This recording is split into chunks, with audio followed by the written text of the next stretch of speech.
But there was one young man in his class for whom he was greatly burdened. This young man had dropped out of school as a teenager in the little rural community of Northfield, Massachusetts. He had left his mother's farm and had come to Boston to go to work in his uncle's shoe store. His uncle and his wife were faithful members at Mount Vernon Congregational Church, and so they required this young man to be in Bible study and in worship every Sunday morning, and he was in Kimball's class. He was awkward, he was uneducated, he showed no promise, and he was spiritually lost, and Kimball was burdened for him. So that Saturday morning, Edward Kimball took time off from his job at McGilvery's dry goods store, and he walked up the street to Holton's shoe store, and he had everything going through his mind that's ever gone through your mind if you have gone intentionally to talk to somebody about Jesus. He was thinking, if I go in and talk to him on the job, his uncle will resent it. If I go in and talk to him on the job, I'll embarrass him and he'll never come back to church.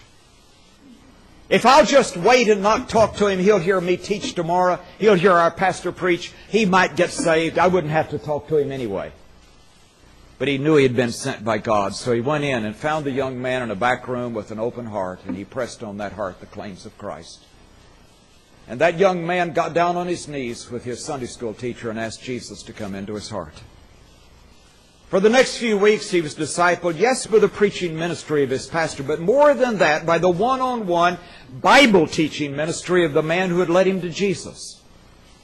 And then he left Boston, moved to Chicago, took a job with a boot company, and he wanted to live for Christ, didn't know how to do it except follow the example of the man who led him to Christ. So he'd get up early every Sunday morning, go out on the streets of Chicago, find boys, bring them in, and fill 2 or 3 of the rows in a congregational church. Now, you're not going to believe this, but some of the people in that church resented him dirtying up the church with street kids like that. Did you know evangelism can get messy? I mean, you start sharing the good news about Jesus and weird things happen at inconvenient times and really strange people show up.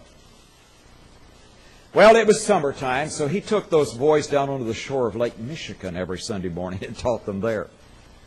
And then cold weather came, and a Christian businessman in Chicago gave them a building to meet in. And when they got in that building, that one Bible class exploded into others until it became the largest Sunday school in North America. They called it the Illinois Street Mission. He never started out to start a church. In fact, he was never ordained. He always considered himself a layman. He was never officially the pastor of the church, but it did become a church. If you went to Chicago this afternoon, you could go over on the west side of downtown to LaSalle and go north on LaSalle, and up on the north end on the right side you'd find a very live and growing Bible church. And a few blocks south, in the heart of downtown Chicago, you'd find amazingly the still growing campus of the school that this layman started to train laymen for missions and evangelism. It's called Moody Bible Institute. After the Great Chicago Fire, D.L. Moody and his associate Ira Sankey and Mrs. Moody went to England for ministry. En route on the boat, en route, the 2 men in the UK who were going to undergird their ministry, both of them died. So when they arrived in England, they had no support. They were largely unknown, but they stayed. They would conduct prayer meetings, do street evangelism, preach in a community until revival broke. And an older pastor persuaded the young pastor of the New Baptist Church in York to have these strange Americans in his pulpit. And he was underwhelmed by D.L. Moody. He thought he was crude. He butchered the King's English. But he couldn't deny God's blessing on these men. And they stayed for 2 weeks of ministry in his church. And at the end of those 2 weeks, he said, God has changed my life. He's shown me how to reach men for Christ. Some years later, that young English pastor, now one of the renowned Bible teachers in the world, F.B. Meyer, came to the United States and was speaking on university campuses. And a student who heard him felt that God was calling him to do the work of an evangelist. And Wilbur Chapman said yes to that call. He had a great evangelistic ministry, primarily in the Midwestern and Northeastern United States. And one day he became aware of a young man in Chicago who had accepted Christ as his Savior. This young man had been one of the highest paid professional athletes in the United States. He played baseball for Mr. Spalding's team, the White Stockings. They're the Cubs in the National League now. And for many years held the record of running the bases faster than anyone else. And he'd been drinking at a bar in Chicago one afternoon with some other baseball players, came out of the bar and encountered a group of fanatical Christians from the old Pacific Gardens Mission doing street evangelism. And most of the baseball players hooted and whistled and laughed and made fun. But one of them listened, followed them back to the mission, and went back night after night until one night he accepted Christ as his Lord and Savior. And when Chapman found him, he had quit playing baseball, and he was the outreach leader for the downtown YMCA, which was an evangelistic organization in those days. And Chapman said, "Why don't you come and help me do my evangelistic work?" And he said, "What would I do?" He said, "Go ahead of me and help to set up my meetings." And he did that for 2 years. It was Christmas time, December, like now. And they got a cable from Chapman. He said, "I'm leaving itinerant evangelistic preaching. I'm going to Philadelphia to pastor the Presbyterian Church where the great lay leader John Wanamaker's a member." And they were devastated. They thought, "What are we going to do? We've got a baby. It's Christmas. We don't have any work." And that week they were contacted by a town in Iowa, and they said, "We want Chapman to come and do a crusade." And he wired them back and said, "He doesn't do that anymore." And they wired them back and said, "Would you do it?" And he wired them back and said, "I'm not a preacher." And they wired him back and said, "Would you do it anyway?" And he did.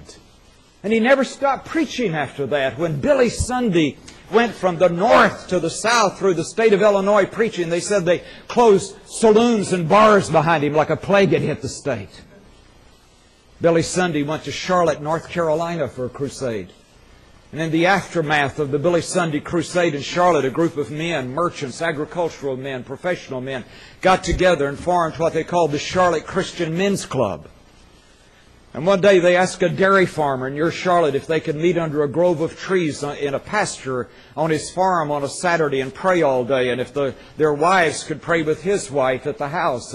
And late on that Saturday afternoon, Vernon Patterson, the president of the Charlotte Christian Men's Club, stood up and he prayed something like this: "Oh God, call out from the young people in our community those that you can anoint and gift and send out to have an impact on millions around the world."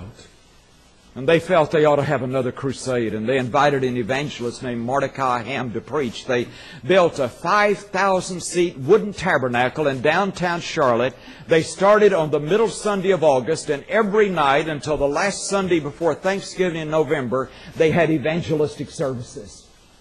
And in early November, 2 high school students walked forward accepting Christ as their personal Lord and Savior.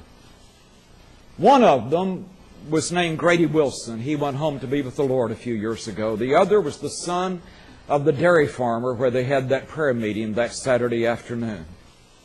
And several years ago now, that dairy farmer's son, Billy Graham, stood in a baseball stadium in San Juan, Puerto Rico. And when he preached, the largest satellite television hookup in history was activated.